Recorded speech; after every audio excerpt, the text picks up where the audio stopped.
Good day all. We'll do the lady's finger pulikari. For that, take gooseberry size tamarind and soak in water. Now keep a pan and add 2 tablespoons of cooking oil and fry the cleaned cut lady's finger. Keep the roasted lady's finger aside.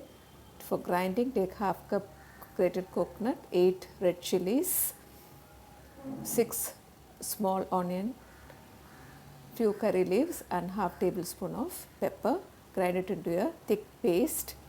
So add this paste to the pan with little water. Now add half tablespoon of turmeric powder, salt and the extract of the tamarind. Mix it well. Add little more water. The consistency should be thin liquid. Now let it boil. Once it's boiled, add the fried lady's finger and mix it well. So again, once it starts boiling, we can switch it off.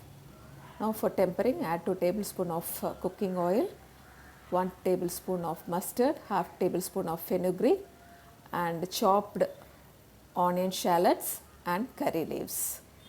Let it roast well. Add this tempered roasted onions and curry leaves, mustard and fenugreek to the pulikari and mix it well. Now the flavorful, simple, tasty pulikari is ready. Thank you.